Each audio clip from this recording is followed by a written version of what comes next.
answer them. So I'll slowly begin. So I think already 11 and 3 minutes. So my name is Vlad. I'm a head of brand and communications at Growth Tribe, and today I'm the host of this branding power session. And I'm very excited to have a special guest / speaker today, Anna Miltenburg, who will be hosting the branding power session. She's the founder of the branding education company in Nairobi. So she's also joining us from Nairobi, and also author of very famous branding change guidebook and brand thinking canvas, which I also use myself. So it's really nice to have such a branding expert and someone who's so passionate about branding, just as me. So Anna, welcome to this session. Thank you, Vlad. Yeah, I think so. We can already start. So I'll just, pass the mic to you, and yeah, let's rock. Cool. Great. Hi, everyone. So nice to see you. Let me share my screen.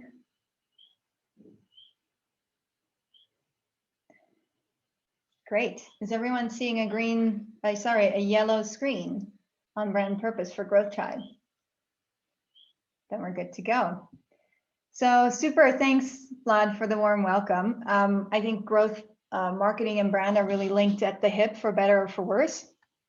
So it kind of feels like I'm part of like a family reunion with distant cousins.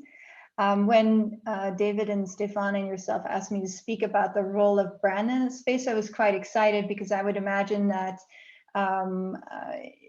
people who are part of the Growth Tribe community, they value trends in the world of marketing and brand, but also evidence and science. So I'm going to speak to some of that today as well, because unless you've been living under a rock, you've probably heard a lot about brand purpose over the past number of years as a driver for growth.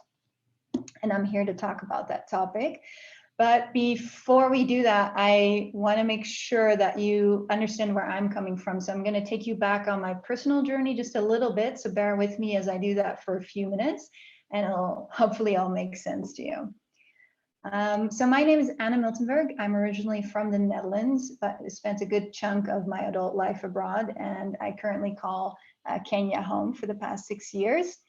And growing up, I was a pretty idealistic kid. So became a vegetarian at the age of 8, wrote a school paper on apartheid, and ended up becoming a designer because I really thought that I could add something to the world through that role. And graduated on a campaign on HIV/AIDS communication in Mali in Africa back in 2004, but got really disillusioned by the development aid sector. So when I was offered a job at a big branding agency, I actually really jumped at the chance. And I worked for over a decade for like really good brand agencies, studied on Barlava, ended my agency career as a creative director at Interbrand. And I loved working for commercial companies like Philips, charities like the Red Cross, and enjoyed this process of being able to see, take a look behind the scenes, see what drives these people, and bringing that out to the world in the best possible way. But there was also something missing, and that was this social engagement and this sense of social justice that was really important to me as a person. And I grew increasingly haunted by all the bad news that was coming out in the world. I don't know about where you guys are all over the world, but I think there's a kind of shared concern, of course, about the climate crisis, about unemployment, overconsumption, growing inequality, overpopulation. And that really kept me up at night. But the good news that would then get me out of bed in the morning was that there were lots of great people with these ideas and products and services for change that could turn some of those issues around. And those were social enterprises or impact entrepreneurs, change makers who were building companies in the space of renewable energy or education, food security, conservation. And of course, in a perfect world, you would hope that these ideas would kind of spread purely based on its own merit, but we're not living in a perfect world. And what I was noticing more and more is that many of these ideas were failing to reach the mainstream. And I asked myself, why is that? And of course, from my perspective, being a brand developer, I looked at the brands that they were creating for these initiatives, and I felt like, well, I think they're not failing because the products or services aren't good, but because they fail to reach the right audiences at the right volume. And I think as society and as entrepreneurs and inventors and creators, we tend to invest massive amounts of resources into the development of ideas and products and services for change, but we don't nearly invest as much resources into selling them well to the world. And that's a really great shame, because if you're not selling your ideas for change well, then you can't get these products adopted at a massive scale. And that means you're not making an impact. And I would argue, and probably we have this as a brand person, I have this in common with my growth marketing cousins, is that you should be investing as much time into selling your product well to the world as you are in developing it. And I think there's a lot of dysfunctional beliefs about brand and marketing that hold us back from doing that. And as a brand developer, that kind of annoys me to no end, because finding the best way to sell something is really what we do best. And I would argue that what the world needs is stronger brands for change. Because what does brand actually do? So if you have a strong brand, that means that you can ask higher margins. That means that people prefer you over other options that they have, even to a level of irrationality. And it means they are loyal to you, so they'll come back time and time again. And that's very much on the consumer side. What's lesser known is what brands can do on the internal side. So when you think about the inside of an organization, brands actually leverage your ability to get better talent on board. People want to work for brands that they love. If you're able to build stronger partnerships, we always say here in Kenya, elephants talk to elephants, and an Apple is going to work with a Nike. And the added benefit there is that not only can a stronger brand build stronger partnerships, but you can also negotiate better terms for those partnerships. Another great thing about brand is that it really gives you direction. So as a team, if you're all aligned on purpose, it just makes you more effective and efficient and gives people a greater sense of accomplishment. And the fourth benefit that brand brings to any organization is that actually the ability to raise funds is greater if you have that strong brand.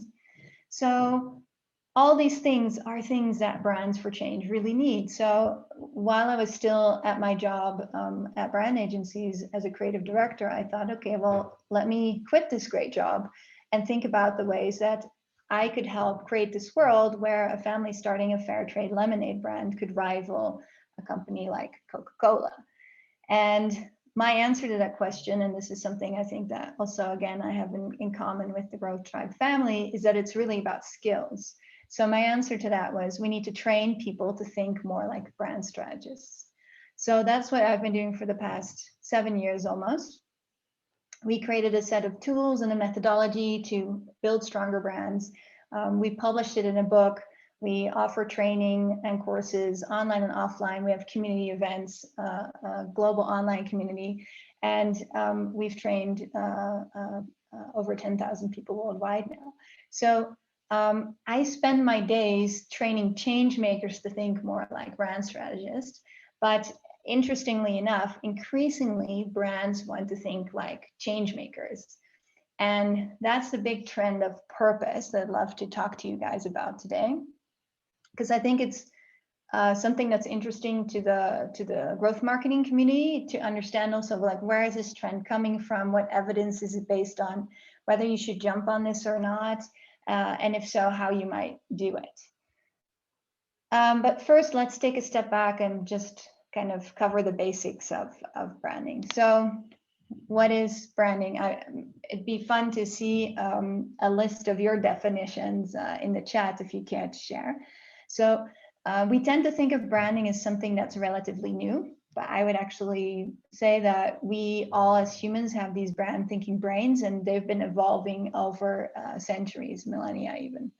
We use that brand thinking brain to show our allegiances, whose team are we on. We use it to advance our reputation, for good or for bad. We use it to show ownership of objects, of others. And when you think of branding as a verb, the way that we see the definition is that branding is really directing how other people think and feel about you. So it is in essence a mind game. And if you want to stand out in a category where people have lots of options and choices, how people think and feel about you is really crucial. And the way that your brain works is that over time, you build these associations with brands through all these different interactions. So it's not one channel through which your experience and perception is built. It's through, for instance, a conversation with a team member, through the product or service, you know, that router that you just can't get started, or an article that you see in the press, an ad that comes through on your social channels, an event that you've attended, a TED Talk that you've seen from the founder.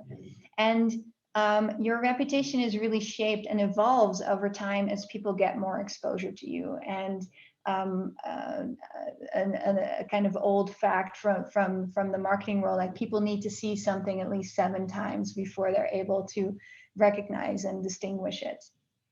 So brand is, per definition, this long-term activity and investment. And the whole idea that as the person who's directing how other people think and feel about you, like this idea of the department of mind control, that can feel very difficult for people to grasp. So the way, when we talk about brand in our courses, the way that we think about it is that we look at brands as humans. So how are they built? So if you look at the anatomy of humans, we have on the inside our core, that's our character, our beliefs, our personality, and that translates to the outside. So what we look like, our face, our voice, our style of dress, we're trying to represent ourselves to the outside world in a way that's aligned with who we believe to be on the inside. Then there's the brand interaction. So all the different ways that you engage with the outside world. And we took this idea of brand as human, and in 2014 translated to the idea of the brand thinking canvas, because we realized that it was really difficult for people who were trying to build brands to understand how brand would not just be driving, let's say, okay, it's a visual, it's a logo, it's a set of photography, or it's a campaign, but really see brand as a driving force for also what the product or service is, or where you needed to experience it. So the premise of this model is that you work from the inside out. So you start at the core, and the core really is all about the purpose. So what's your vision for the world? How do you propose we get there? What are the values that are going to be driving your decisions?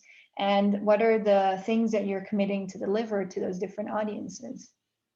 And once you've set that purpose really sharply, now you can think about how does that actually translate to visual identity and verbal identity. So that core becomes your starting point for showing the world who you are on the inside.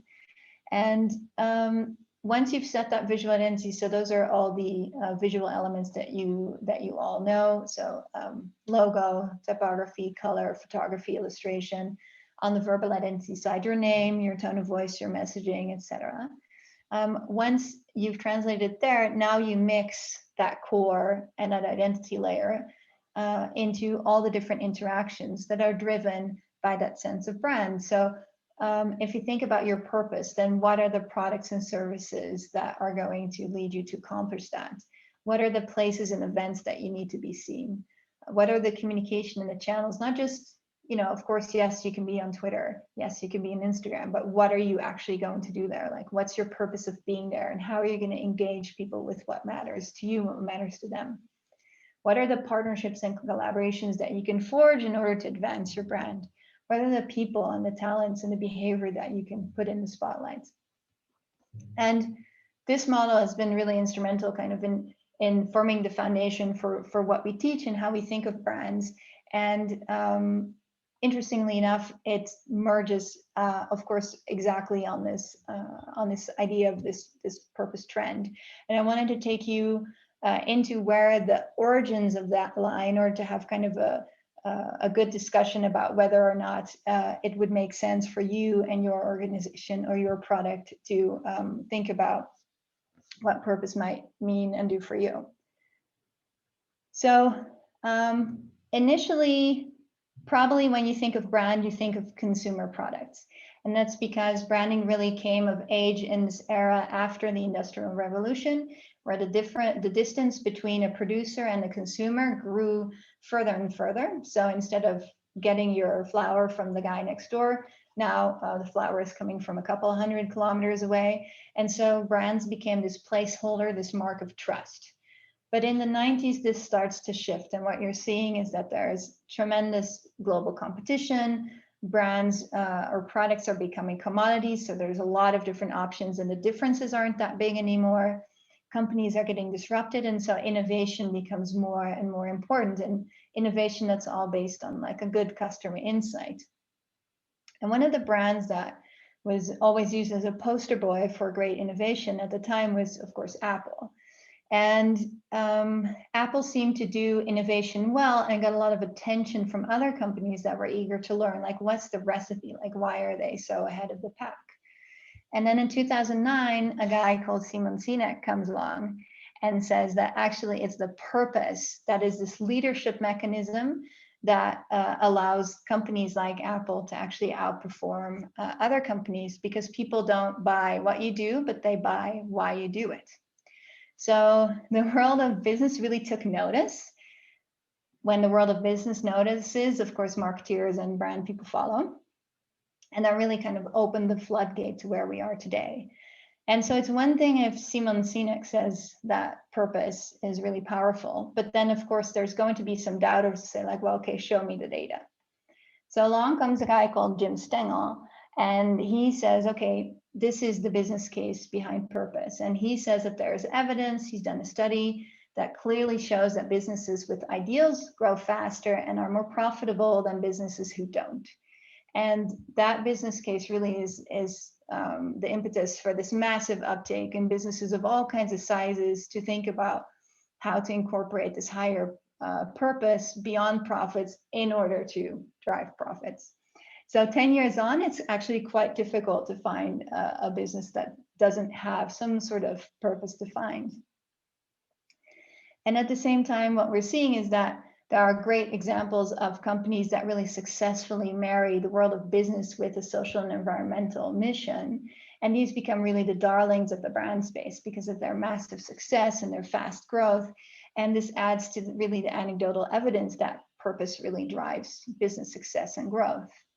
And if you add to that, let's say, the past couple of years, climate crisis, growing inequality, social injustice, Black Lives Matter, COVID, we're really in this time of purpose overdrive. And you'd probably expect someone like me to be excited about everyone coming on board with purpose. And in a way I am. So back in 2015, when we just started the company, one of the elements of our manifesto was that we needed a purpose to be the next paradigm shift and all the big boys to come on board. So yes, I think it's super, it's really impactful, and I definitely am positive about it. But I also see some negatives to development that could hurt rather than help. So if you are someone who's considering purpose and brand really as a driver of growth, I think it's important to hear someone also advocate for some of the negative sides to purpose. And I realize I'm not necessarily the most obvious person to do that, but I really believe that we shouldn't drink our own Kool-Aid too much. So that's what I love to have this talk with you about. So first of all, I think purpose is really in a stage where there's a lot of abuse and misuse. So what you're seeing is that it's not about being a purpose-driven company, but it's more about purpose-driven marketing. So what you see, for instance, I'm not sure if you guys saw the ad of Pepsi Cola with Kylie Jenner about Black Lives Matter and the police. But when big brands jump on a social issue without aligning it with any other aspects of their business, you get some pretty horrendous results. And what you see is people don't buy that anymore. So people are advanced, people are smart, people have a really good built-in bullshit radar. And therefore, I think it's a really important case study and a warning. Like, don't just take any topic and bring it into the brand. So maybe consider the following. So my first question would be, is the business case for purpose really as solid as people make it out to be? And if you're into data and science, I think you'll love this topic. I'm not a researcher myself, but I tend to look at these things with, I think, a healthy dose of skepticism and also some common sense. So if you look at the study that Jim Stengel did back in 2010 about growth, what he did is he looked at the 50 top performers of a list of 500 global brands, and he looked at what the common theme about amongst those top performers is. Now, my question, and he said that the common theme is ideals. Now, I would say, okay, well, if you choose the 50 top performers, you will always self-select the most profitable businesses. So I think that's in itself problematic. So I would say, okay, well, let's then look at the 50 bottom ones. And if they actually have no ideals, then you could say, okay, that is a major point of difference. My second criticism of the study is that how do we really define ideals and purpose? So to give you an idea of who's on that list, that's Moet Chandon, that's Mercedes-Benz, that's BlackBerry. Those are not exactly brands that I would associate with a higher purpose. So for instance, if you look at Moet Chandon, they have this purpose, we exist to turn any occasion into a celebration. Now, I think that's really nice, a nice hook for a brand, but I would be really hard pressed to be able to prove that that is a purpose that drives the purchase of Moet Chandon champagne, beyond the fact that, for instance, it's an amazing heritage luxury brand that has had a fantastic reputation for decades. So I find the evidence on Jim Stengel's side not so strong. Then another set of research that's coming out, and again this week there was an article on Fast Company. Purpose is a big thing because there's a lot of consumers who are stating that they prefer purpose-driven brands over conventional brands. And I would say be suspicious of those kind of studies for several reasons. First is that these are often done by PR agencies who also sell some sort of brand purpose service. So as we would say in the Netherlands, wij van WC1 adviseren WC1. So if you are a car salesman, you would recommend people to buy a car. The second reason why I would be suspicious is because you're asking people to self-identify that they would be willing to make an altruistic decision and that they would be willing to pay a premium for it. And the reason why I'm suspicious of that is because we know from other research that more than doing good, people want to be seen to do good. So if I'm asked if I'm willing to do good, my guess is I'm far more likely to say yes. But am I actually going to put my money where my mouth is? So I would say you would want to do a study where you'd actually have the comparison of two products and see if people actually make that purchase. And for a certain percentage of the population, that's absolutely the case. But I don't think it's as high as 70%, which is what most of these studies are claiming. Then what I definitely do see great studies on are brands that are willing to open up their playbook. So for instance, for my book, Branded Change, we spoke to Macmillan Cancer Support. This is one of the biggest cancer charities in the UK. So back in the early 2000s, they had a reputational problem and they decided to invest £120,000 to reposition the brand, redevelop the visual identity and get their marketing and communications in order. And they increased their fundraising as a result from 98 million to 220 million pounds over the course of 10 years. And they attribute that themselves to that new brand positioning. But more interestingly is that they, in their HR process, they track recruitment and they're able to see that 50% of job applicants for both paid roles as well as volunteer roles cite the brand as a reason they want to work or volunteer with a charity. And that's a really important one in a world where we're constantly competing for the best possible talent for our team. The fact that brand improves company culture and employee retention, I think, would be just as big of an argument to adopt a purpose as it is, for instance, in attracting more customers. And a study that I think people in the Growth Tribe community probably really love is research from the University of Chicago. They recreated a company that hired people for data entry services, and they placed two different sets of ads. So one ad that had a social purpose message looking for people to do data entry with a purpose, and one ad that showed this job without the purpose, and so just purely data entry. So the ad that had the purpose message inside of it got 30% more applications, even though the pay was lower. And once the workers were actually employed and engaged in the work of the data entry, the workers who applied to the purpose ad were 30% more efficient in their duties. So I think that's a really interesting data point. And then if you even look further, there's more interesting stuff there. So the growth in this case was entirely attributable to women on the team, and the men were less susceptible to altruistic messaging. So if you have a brand that is very much focused on women, purpose might work better for you as a driver than if your brand audiences are mostly men. And this brings me to the topic of generations. So for any brand, you need to be relevant to your audience. And the generation, like the millennials and Gen Z generation, are just far more concerned about climate crisis and social justice, and respond to brands that address those concerns. To give you an example, Oatly has been one of the darlings of the brands for change space, and it's a brand I hugely admire. But it was surrounded by competitors who, in a way, had the same type of purpose, but weren't able to articulate it as well, and didn't manage to ride the wave of the trend of veganism that millennials and Gen Z generations were excited about. So if you're thinking about using this idea of brand purpose, then I think it's very helpful to not think of it as making the world a better place.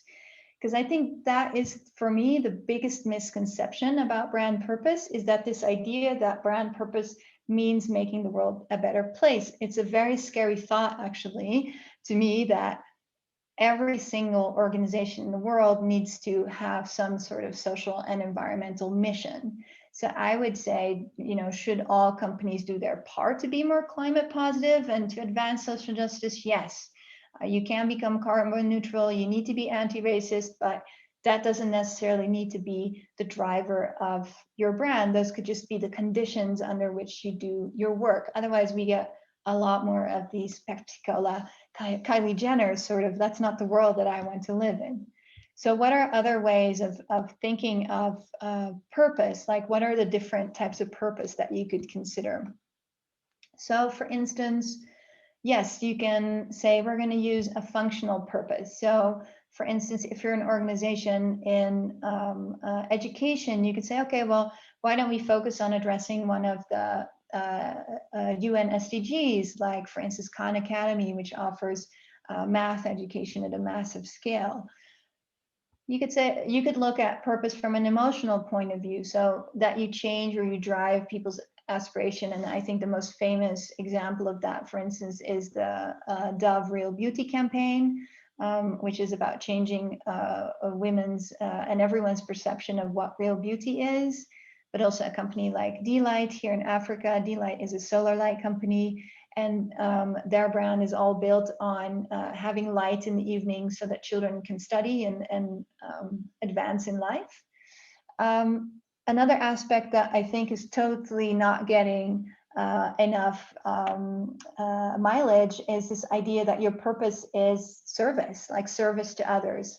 The fact that there are companies out there that are willing to excel really in servicing others and making their lives easier and better. So the example that I love to use, for instance, is Zappos, which is really, they have this brand purpose of delivering happiness, which is quite lofty, but it really translates into everything that they do. They really think of themselves as a service company, and that drives happiness amongst their employees, and it drives happiness amongst customers. But there's also something to be said for using purpose and really going back to your roots. So for organizations, for instance, insurance companies or home electronics companies, it can feel the world of purpose can feel really scary. But if you go back to the roots of some of these types of products and services, the original customer insights were very much based on ideas for social progress. So I remember, for instance, being in a museum and seeing some of the first advertisements for refrigerators, and they were all based on this idea of like, no more food waste and keep your family healthier because food doesn't spoil. And going back to your roots as an organization and staying very true to who you are, I think is another way to use this idea of purpose in a way that you can be comfortable with and that will resonate better with people because they can sense that it's authentic and it's coming from a real place. Because at the end of the day, I really think that if you're able as a brand to kind of place that human purpose as the center of your strategy, that just increases your ability to be more relevant because it forces everyone on your team to work from this compelling human insight. And the example that I brought, which I thought might be interesting for this community, is Airbnb. You probably all know it. So when Airbnb started, they had this insight that there are a lot of people who are looking for more unique travel experiences. Through online platforms, you can open up this huge market of unique homestays. At that moment, when they launched the business, there were more adventurous and far less adventurous options on the market, so very commoditized. And initially, when Airbnb started off, it was just a platform and there wasn't anything aspirational about the brand. But as more and more other hotels and websites like Booking.com started to get in on this sense of platform and home sharing, Airbnb really stepped up their game and managed to define this human purpose that's really based on a deep consumer insight. So none of us like to be tourists. All of us like to think of ourselves as travelers or global citizens. And Airbnb developed this concept of belonging anywhere. So this purpose that really drives everything that they do. So in the way that they present all of the different locations, in the way that they have their hosts make people feel at home, provide tips on location, the way their offices look like. Why does the Airbnb office look like a house, like a living room? It's because of the brand essence. Their local festivals, their neighborhood community initiatives, and also, for instance, linking to social movements in the gender space or in the anti-racism space, all clearly connect to this essence of creating places where everyone can belong. And I think in that sense, Airbnb is a really great case that we can learn a lot from when it comes to finding successful purpose that aligns both the product as well, so the functional side of the product as well as the emotional side. And the future of purpose is quite an interesting world. So I'm very curious where this trend will go. As more and more organizations are espousing this, I think you'll see a sharp movement away from it, of course, at some point as well. So every movement has its counter movement. What we definitely see is that purpose will continue to be incorporated on a much more individual level. So to us, everyone in a way is a brand thinker. So if we can activate this way of thinking, we cannot just advance the purpose of different organizations, but also as individuals ourselves, so employees inside an organization, but also change makers all over the world. So for instance, we help here in Kenya, we work with young community leaders who have ideas for change in their community and who create a plan, like a personal brand strategy, in order to get their ideas for change adopted.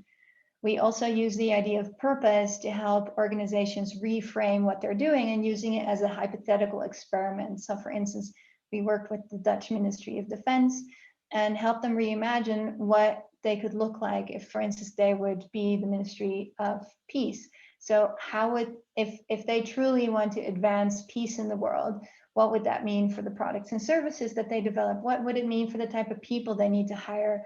What would the partnerships look like? It would be an entirely different partnership strategy, obviously. So this idea of purpose as a way to do innovation, I think we'll see being adopted more and more in different sectors. But another area that we see a lot of movement in is this field of personal branding. So personal branding has a bit, as many things in the world of brand, that have a bit of a bad rep about personal vanity and aggrandizement. But we, for instance, work with an organization that trains women in Saudi Arabia to enter the job market. And so for the first time in history, women in Saudi Arabia are now legally allowed to work. And many of them are highly educated, but need to think about, how do I position myself on the job market? What's my strengths? What's my values? Thinking like a brand strategist is something that we'll continue to see grow on the changemaker side, and using brand thinking and purpose as a way to innovate, hopefully will help people help push this agenda. And this idea that we have to get really good at understanding what purpose is, for me, is really central to that development. If we are not critical about how we look at the evidence that's behind the purpose trend, and if we're not able to be thoughtful about the type of causes that we link to our brands, I think we're really at risk of losing this amazing momentum that has been created. And I'd love to hear your thoughts about the development and how you think brands could impact your work and your space. Thank you, Anna. It was really super insightful presentation. I love some more time for people to ask questions, but I have a question myself as well, because I think a lot of people from the audience work for small and medium enterprises, maybe startups. So how do you see, let's say, building a purpose or brand in a let's say, environment with limited resources or limited people? Can you still find this purpose in such environment? Yeah, absolutely. I think it doesn't require big budgets. It's just about having a good dig into seeing what your motivations were. And I think very often there is a kind of aha moment in your journey of becoming an entrepreneur or setting up your business that has some kind of human insight at heart, and finding that driver I think would be the start. And we always say, like, it doesn't take any money to create a great brand strategy. Like, people can take the canvas during one of our workshops, and in a number of hours they can have created like an inspiring brand strategy for themselves. It just requires dedication, and it requires time and a bit of smarts, but it definitely doesn't require big budgets. Clear. Thank you. And then another question also relates maybe to authenticity of the purpose, right? You said it's a big trend. I think in the past, maybe, I don't know, 10 years ago, there was this thing as greenwashing mostly. I think that's the thing of the past. Now the purpose is the next big thing. But how can maybe, maybe some consumers already have some doubts, because you see purpose everywhere. I mean, what are your thoughts on authenticity of this purpose, and what companies can do, and marketeers basically, to protect the authenticity of their purpose and brand positioning? Well, I think that in that case, you could probably divide the world roughly like into two different groups. So there's people who were driven by purpose and then try to find a business model and the marketing that actually helps them achieve that purpose. So that's really the pursuit of impact. And then on the other hand, you would have organizations that are, let's say, set up for profits, that are looking for a way into the trend and have to prove that they're authentic about it.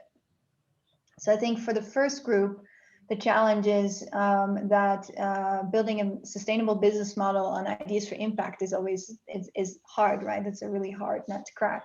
So for them, it's really about how can we get the right people at the right volume on board with our ideas while explaining it clearly and compellingly. Whereas for the second group of people, it's much more a challenge of like, okay, well, how do we find that purpose that's really truly connected to the brand and sell it in a way that is convincing? And I think We always say, like, branding is not cosmetic surgery, so you need to walk your talk. If actions aren't aligned with, or if communications aren't aligned with actions, people will notice. So to give you an example, we worked with, a couple of years ago, we worked with a bank. The bank had some roots in providing loans for smallholder farmers, and realized that when they wanted to kind of get back to the roots of that trend. And so we developed this, their brand framework around that purpose again. And as we were thinking about, like, okay, well, how does this actually translate out into those different interaction points? Then we got to the point of HR. And I asked, like, okay, so when your sales agents are making sales, like, in what way are they being, how are they celebrated for their achievement? It turned out they were getting bonuses for the size of the loans. So to me, that was a difficult point, because you can say in all of your communications, like, hey, at the heart, we're about loans for smallholder farmers, but our entire system is geared towards actually promoting the biggest sales. You're not actually walking your talk. So you can't expect your sales team to actually do what you're committing to deliver with your brand.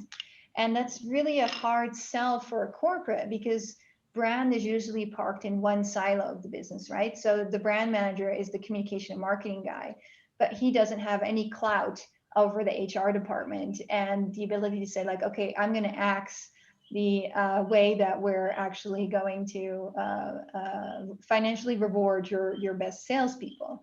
So I think that's also a question at the boardroom level, thinking like, okay, well, if brand really is the driver, and if this purpose is really the driver of what we do, how are we actually going to bring it to life? And that's going to also have its effect on how people perceive it on the outside. Yeah, great. Thank you for your answers. I think now we'll jump to the Q&A from our audience. But before this, I also would like to everyone, because I think that now it's Q&A part, to fill in the feedback form. So maybe that eventually will send to the chat. So please fill it in. We're really interested to hear your thoughts about the session.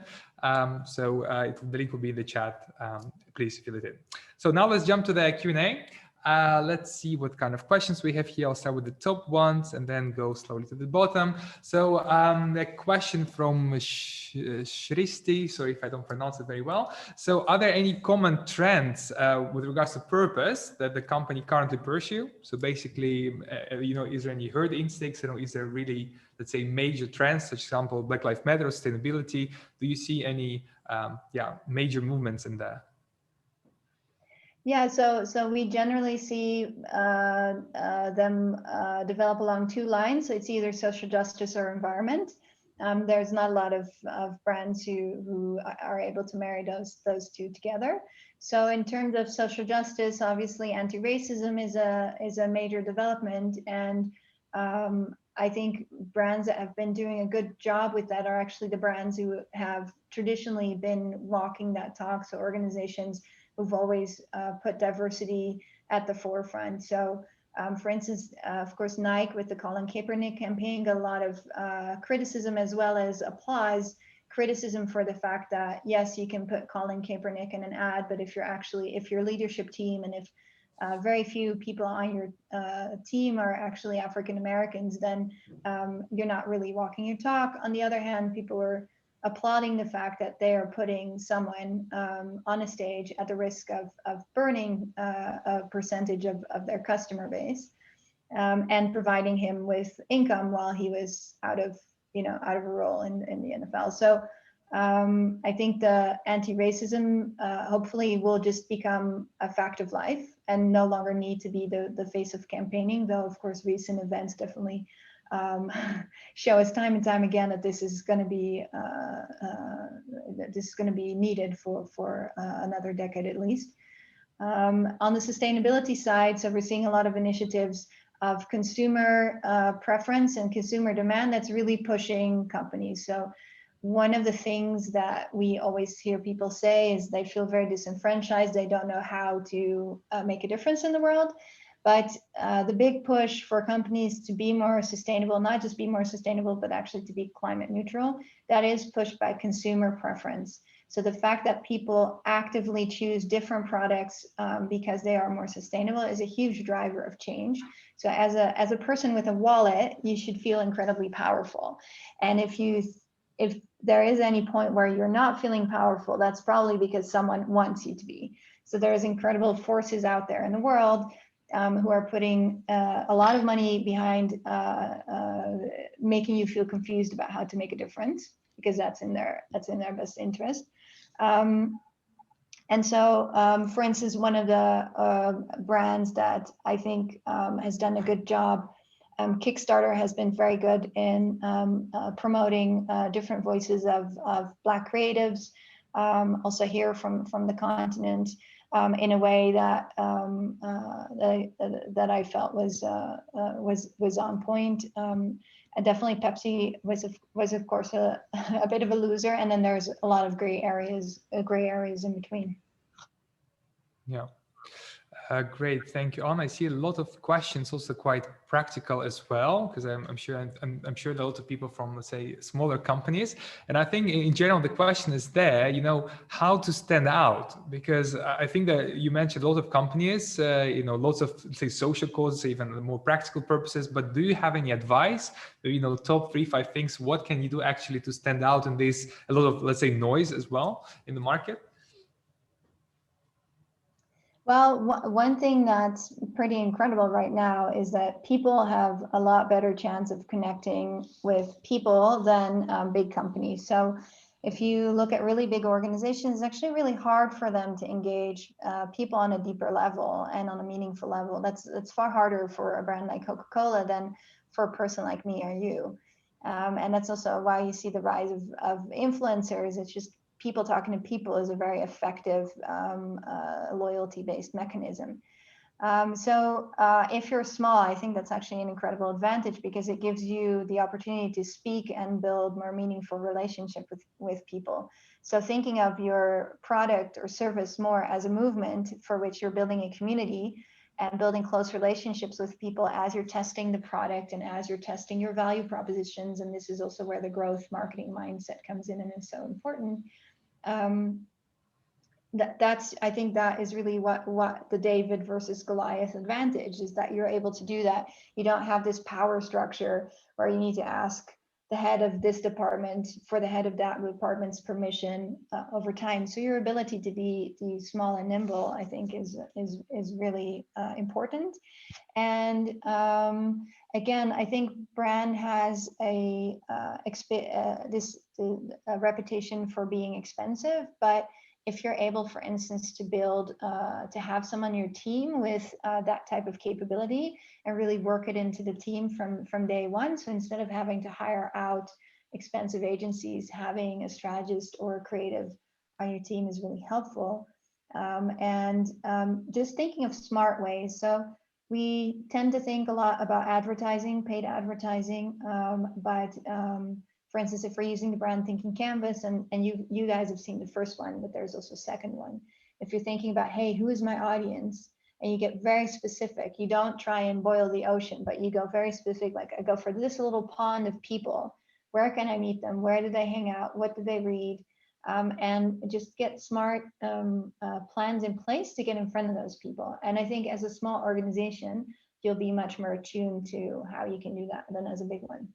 Nice. I think it's really good advice that especially some listeners from the small and small organizations can follow. I'm also actually interested. There was some of the questions related to the alignment of the organization. I think a lot of companies struggle. For example, branding and developing purpose, not really marketing communications part, but there also, for example, sales. It's really different story. I mean, how do you see this aligned together? Do also, let's say, sales need to incorporate the brand purpose story into their daily work, how they interact with the customer? Yeah. Well, so I think what you're looking for in a brand is if as a leadership team, if you're deciding like, okay, this is our bigger purpose, then as the people who are in charge of, let's say, HR and product and communications and partnerships, you get together and you together come up with ideas like, okay, how does this translate to my particular area of responsibility? And because you, as a, if you're on the leadership team as one person who's in charge of the brand, you're always going to be fighting on other people's priority. But if you look at it as this is the principle that all of us are going to work from, and we're going to think ourselves as the best ways to putting that to practice, I think you have a far better chance of putting that of getting that to work. What we, for instance, see with bigger companies is just that this can be extremely difficult because the person on the marketing side needs to have budgets in order to convince the person in the other silo to actually come on board. So if from a leadership position, you really put this as a central mechanism, then I think you're in a far better position. Yeah. Nice, absolutely agree with you. Let's see also some other questions. A very interesting one from Yasir. I think, do you have a single advice for startups on which they should focus to build a great identity? I think a lot of companies struggle with this, especially early stage, but can you say maybe one thing, okay, you should keep this in mind when building your new brand identity? So do you mean visual identity, like literally like design? No, I think it's more than this. I think that, identity goes, more than visual. I think both, let's say. I think it's more like even the purpose is closer related to the identity of the company. So what is one single thing that you should invest in? Yeah, so I think what's really, really important in the early stages is that you have a deep insight on like what is the product and service that I offer, who is the best positioned audience, and what are their other options. And then in that field of options, how are you going to be able to stand out? And especially, for instance, for products in the tech space, which are very engineering insight driven. So there's a couple of features or there is like functional mechanism that can be quite difficult. But if you think about the space more from with a bit of empathy from the point of view of the user, what is the one thing that you can position yourself on? So for instance, here in East Africa, in the rideshare market, there is one organization that really did a great job of understanding that people are afraid for their safety when they're driving on motorcycle taxis.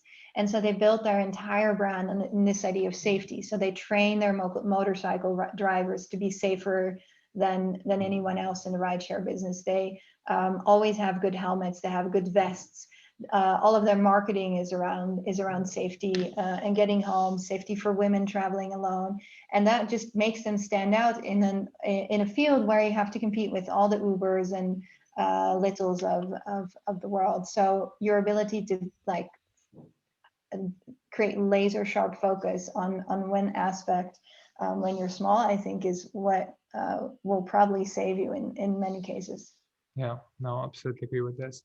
My other question actually to you is also about the measuring the impact of branding. You mentioned your presentation, different elements, like higher employee retention, right, your employer branding, higher innovation, people choose your company when you, let's say, compare to other companies. But then for bigger companies, for example, when you invest a lot in brand, and then what are maybe the metrics of what you should look at to see, okay, actually, is my brand strategy working or not? Yeah, so I think traditionally the way that organizations have looked at it is like, what's the awareness of people? So do they know we exist in an option of this market? Are they able to recall? So are they able to say, for instance, which banks do you know? And then are we in the top 5 list of what people are able to say? So those are kind of the traditional ways of looking at it. I would say thinking more about, let's say from the lean point of view, if you're thinking about how should we make an investment in brand, and how should we look at whether that pays off or not, then I would really think about like, okay, well, what would it mean for you to already be known and loved before you even walk in the door, before you even send that newsletter with that call to action button. And for instance, what you see what would happen if you send a newsletter out on brand and off brand. So if I'm getting a newsletter from Amnesty International to sign a human rights petition, it'll have a huge impact on conversion rates, is my assumption, versus getting a newsletter from Human Rights, Vladivostok International, LTC, DBD, EBD. So I think there are several levels in which you can say, okay, this is how brand impacts the organization. So it could be both on awareness, but it could also be on practical marketing outcomes. Yeah, no, absolutely agree with you. Also, like I see several questions regarding B2B marketing. Do you see also any difference, let's say, in the positioning, in the brand strategy, if you talk about business to consumers or business to business brand strategy?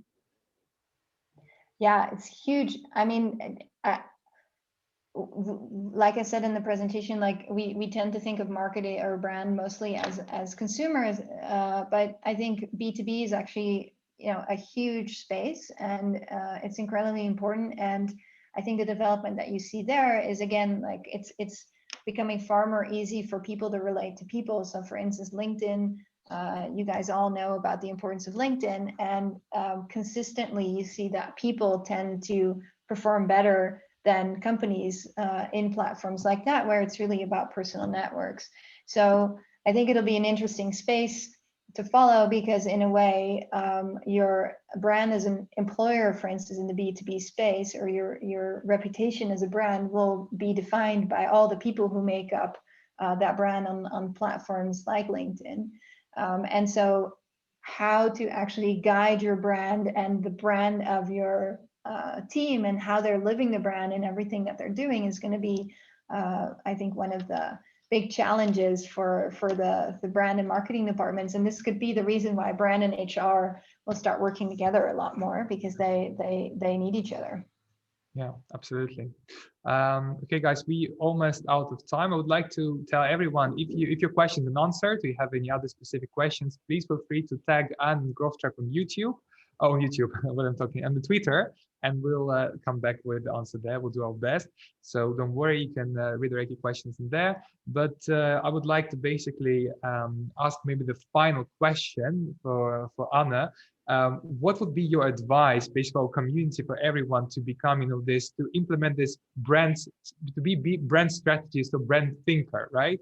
So what kind of mindset should people have to succeed in this field? Well, I think there's 8 specific skills that we always identify, but just to give you like a few top ones. So first of all is clarity. I think your ability to make it really extremely clear what it is you offer and what the value proposition is something that as a brand strategist, you just can't live without. You can't build a brand about something people don't understand. And they need to be able to not just internalize the story to themselves, but they need to be able to talk to other people about it. So if you invest any time in anything, clarity, clarity, clarity, clarity before anything else. Then the second level is that compelling story. So the ability to create a story around a product or service that is, again, understandable on a human level and that people are able to build. The ability to think about like who you matter for, and coming up with smart ways of getting in front of people. So this is just something that I think a lot of us are very good at. We didn't even know that was a brand thinking skill, but maybe you've even done it in like how you've approached getting a job. Like, okay, well, I need to be seen by this person, so I'm going to position myself like this. And that's really also what you're doing with products and services. And I think once you turn on this idea of like, hey, let's look at the world through the eyes of a brand strategist, this whole new world of options opens. And following brands and analyzing what they do will just help to build your sense of skills in this space. Yeah, fantastic. Okay, so then I would like to thank you for your fantastic and inspirational talk and answering a lot of questions. And of course, thanks our audience, our community for attending this session today. Feel free to reach out, also add on LinkedIn for further contacts or any questions you might have. And then I'm wishing everyone a very good day. Thanks for having me, Vlad. And thanks everyone for showing up and staying on. Yeah, you're always welcome to come back. I think there are so many conversations and branding we might have. I think that the millions topics, B2B branding, awareness strategies. I think we can talk about this days and days long. Yes. Different topics of branding. So let's do it. let's No do more it. power sessions, just marathon sessions. Yeah, power session marathon, exactly. So guys, also if you have any ideas, maybe specific topics you want to talk, feel free to reach out to us. Send an email to Growth Tribe, and then we will come up with a session. So thank you, everyone.